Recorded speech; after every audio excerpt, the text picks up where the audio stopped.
All right. This one's going to be a lengthy one, but I wanted to take some time and help those of you who don't have a fundamental grasp of the jobs to be done approach that I use, which is based on outcome driven innovation and not switch interviews. I just wanted to give you some perspective as to what it is this master class covers, which portion of that type of research it covers today.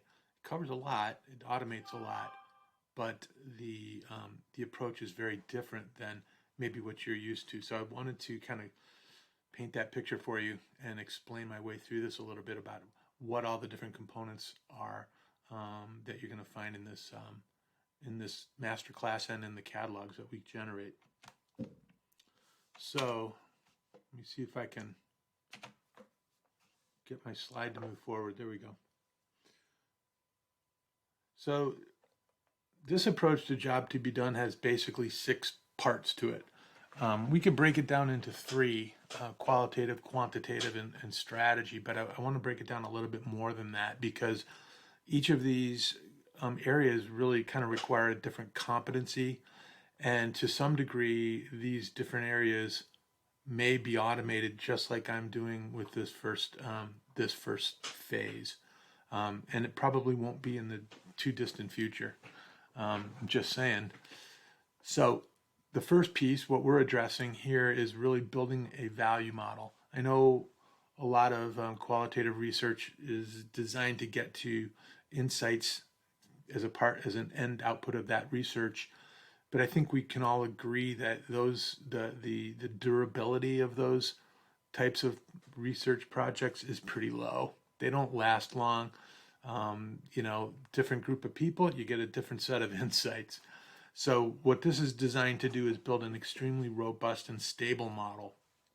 And it does that by abstracting itself away from any solutions or any journeys or anything. Well, we can do journey work, but I mean the solution portion of any of that stuff, because the solutions are what change over time, and jobs to be done are stable over time, and that's what we want as the foundation for our research.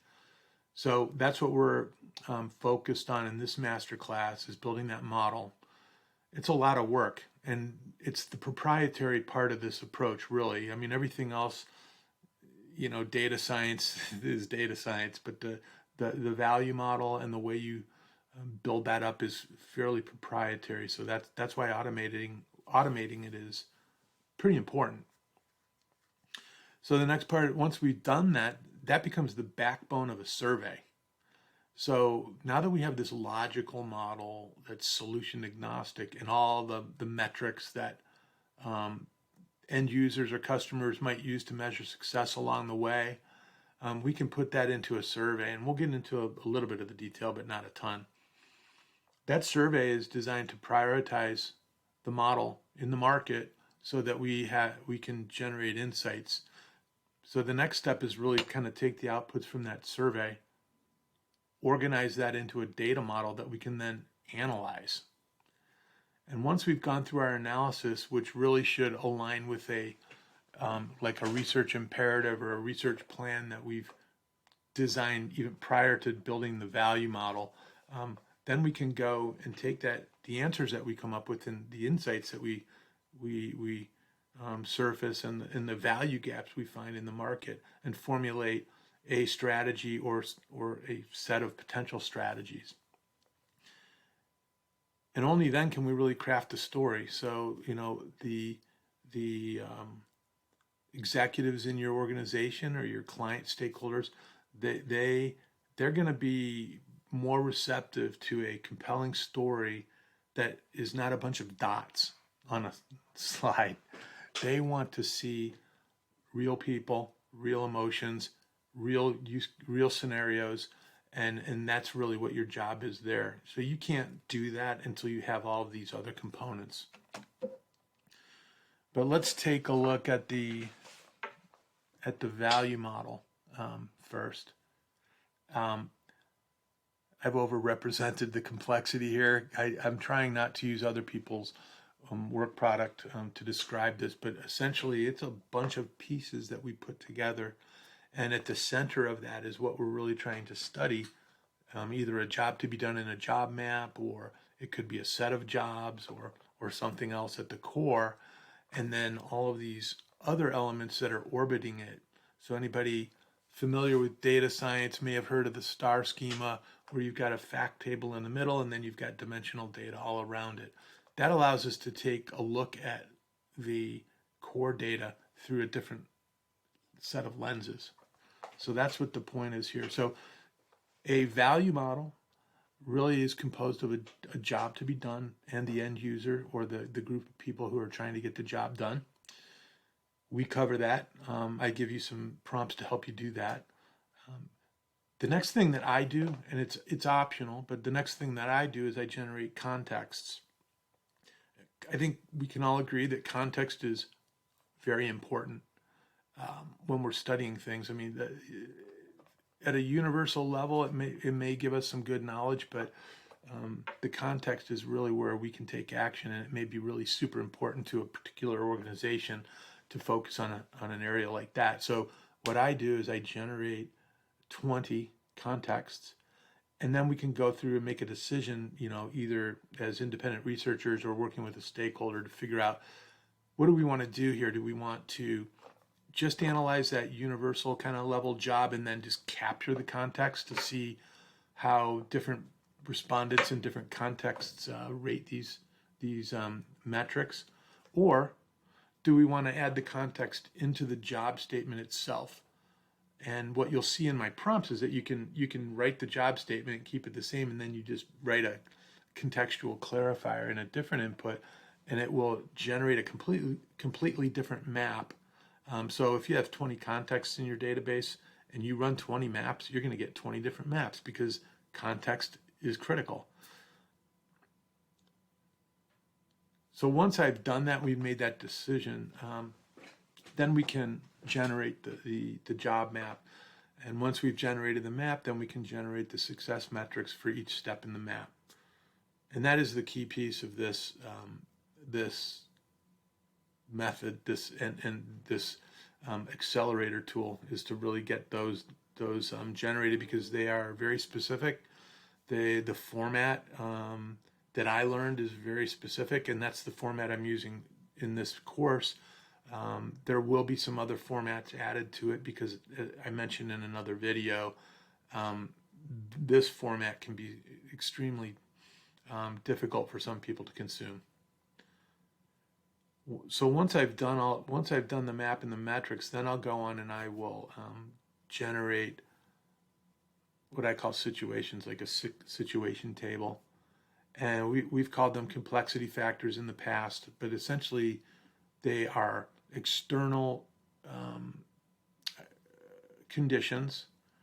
I won't say constraints, but conditions that you're executing the job in. For example, if I'm painting a house, if it's very humid out, that is a situation or a complexity factor that will impact, for instance, how long it takes to one coat to dry.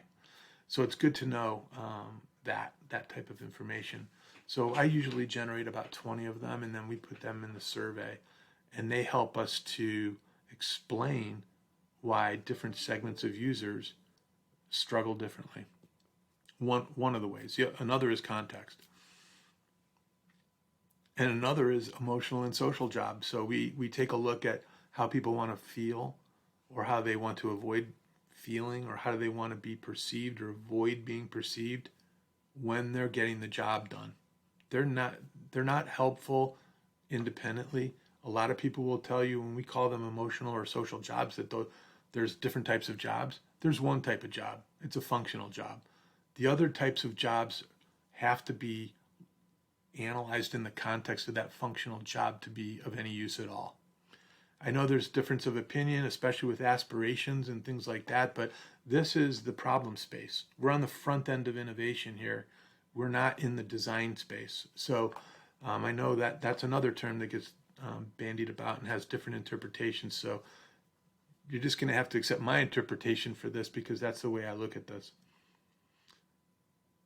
Related jobs can be a little confusing. when we're looking at what we call core functional jobs, which are really, they're above the journey level. They are really, you know, things that we want to try to accomplish, like, you know, get a get somebody to Mars or something like that. Um, there are steps just getting people to Mars that you need to study, but you know, there are things before you get them to Mars that you might have to do, like build a viable delivery platform. You know, maybe fuel options and things like that. So they are things that the jobs that are related to this core job, but they may be done before that job can get done, or they're done afterwards, or even during. When we're talking about consumption jobs equals journeys. Think of journeys, um, or the consumption chain in general could be both the customer side or the provider side. So you've got two that have to kind of come together. But anyway, when we're looking at consumption jobs, the related jobs tend to look like steps in the consumption job. I'll just say that. I'm not going to get into the detail of that. That's something that probably requires a little more thought, but that's what you're going to see. So don't get confused by that. And then we've got financial metrics, and financial metrics are essentially, you know, related to the cost of a solution. And the cost isn't just direct cash outlays when you purchase it. It's not just about the purchase price. It could be other things that you may need to purchase during the life cycle of ownership, maintenance, services, whatever. It could also be related to the performance of the product. So if the product doesn't perform at the level that you need it to, there might be opportunity cost or cost associated with making up for that lack of performance. So when we get to field of survey, and I'll probably power through some of these a little bit faster. I'll just say this: there are a lot of different types of research that we want to do, and this model facilitates most of it. It really does. You can plug just about any problem into it and get some really good results. But there's really no single way to do this. We've got, for those of you familiar with job mapping and outcomes, that type of survey is focused on a single job and getting really deep on that job. How can we improve solutions that help people get this job done? And you know, that's pretty much what everybody talks about especially in the outcome-driven innovation world. But there's also, at a higher level, there are platform considerations where a platform gets many jobs done. So what we might want to do is understand what out of these 30 jobs, which ones are the highest priority. And there's different ways to measure that. I mean, it's got to be more than just importance and satisfaction. There are more attributes that you need to measure, and that's a topic for another day. But just know that we can elevate this to the job level and just rate jobs themselves. And then there's this in-between space where maybe you don't need to go as deep as a job map and outcomes. You need to get a quick gauge because you've got a leader who wants an answer now. It's probably easier just to generate some inputs into a survey that characterize the ideal in getting this job done. So you might generate 15, what I consider to be like high-end capability levels, 15 things or 20 things or 10 things that people would consider the ideal state or states when they're trying to get that job done. And that's kind of an in-between thing. So you're going to see that in here as well. And that's what those are for. They're not part of a traditional jobs to be done research study. It's more of it's demonstrating the flexibility here. We don't have to do it any certain way.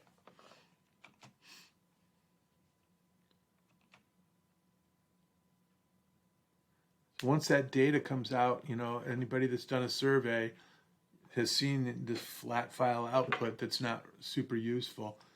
If you've ever seen a real complex jobs to be done study with a job map and a lot of dimensional data that we're capturing, it is an extremely complex output, even though it's a flat file. And it takes a lot of work to put it into shape. Some people have tools to do that, and some people don't. They have to struggle through it. So that is definitely a place where more work needs to be done, and it is being done to speed it up. But at the end of the day, I mentioned a star schema, I believe.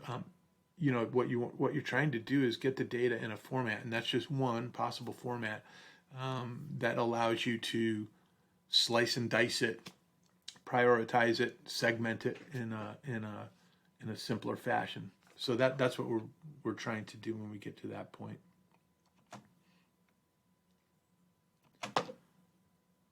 Once we're there, we want to analyze the data. So our goal here is really to know something. We want to know with certainty where the value gaps are in the market or in a whatever, or a journey or experience. Other methods are really kind of guesses. That's why the shelf life is so short on them. When I was at T-Mobile, I saw people pitching, different variations of journey mapping research, including from Bain, and it was hilarious because the people that were purchasing this or potentially purchasing this were getting sick of it. Over the last 3 or 4 years, I think they had done like 6 of these studies, and it's like, why are we constantly redoing these?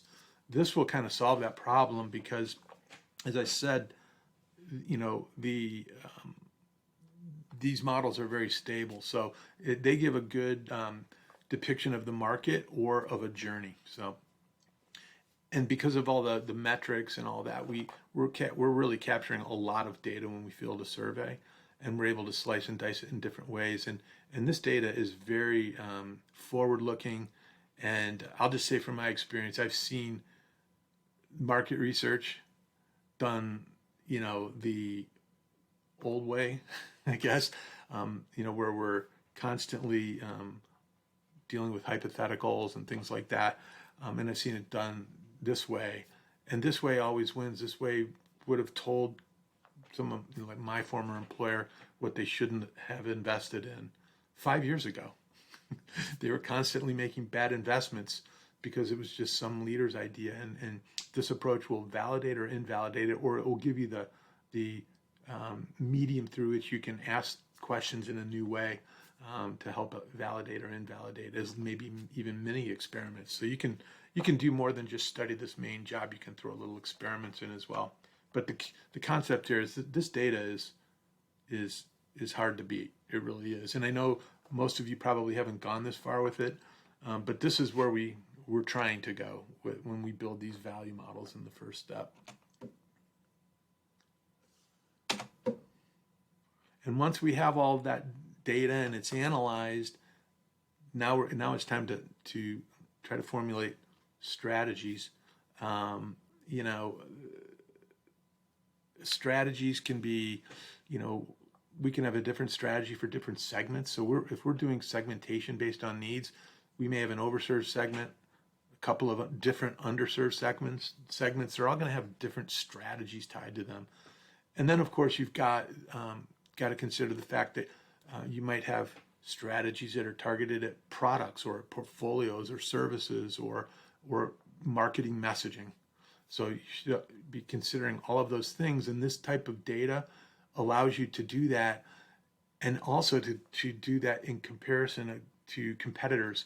So instead of the problem with doing competitive analysis is that everybody kind of promotes different features and functions, and what this does is it baselines everything. So everybody's being compared against the same set of performance indicators, and it makes it very, very simple to do those types of things. And then ultimately, we got to tell a story. So again, if we can eliminate some of this qualitative interview stuff, I know for me, I can learn how to tell a more compelling story. I'll have time to do it. They're important because executives, they know that, a lot of them have been in sales and stuff, and they like they like to emotionally connect with people. So if you can give them a well-defined, compelling story that's got some emotion in there. And that, that may require that you go back to segments after a survey and do some one-on-one interviews there to help pull those verbatims out, because we're not going to, even if you do human interviews on the front end, you're not going to get verbatims because those people didn't take the survey. You don't know what segment they were in. So anyways, there's a lot of pieces that go into this, and it's just another critical piece. You need to sell this to your stakeholder. That's what they're paying you for. So that's the final piece of the puzzle. And I put this big jobs to be done versus the little jobs to be done. There's multiple schools of thought with regard to this, but this, what we're talking about here, this is the big jobs to be done, okay? It's been around a long time. It's been tested over thousands of projects. Some of these other approaches have not been. And, I would say that anything that's focused simply on the qualitative interviewing process, and then when you get done, you say, now what? That's a little job to be done, because it's not getting you there, and you're going to end up having to redo it. You're going to have to do those interviews again. And I get it. If that's what you like to do, you're probably happy with that. But that's not what this is about. What this is about is getting past that so that we can do a more rigorous type of innovation study, so that we're not constantly failing fast, because that's just not productive. We don't need to fail fast. We can get it right far more frequently if we just generate the correct kind of data and prioritize it properly in the market. And that is what this approach using AI does. It helps us accelerate our way through all the mundane things that really soak up time on your calendar. They may not take a long time, but they're just tough to schedule, interviews and things like that. Get through that and get to the field with a survey in hours instead of weeks, or maybe even months sometimes. So that's what we're trying to do here. And as you'll see over time, we're going to tackle the rest of these. So stay tuned for that. And if you have any questions, feel free to leave comments in the course itself. I've turned comments on, and at some point we'll have a community on here, and that's coming hopefully in the next few months, and we'll be able to help each other move forward. So have fun.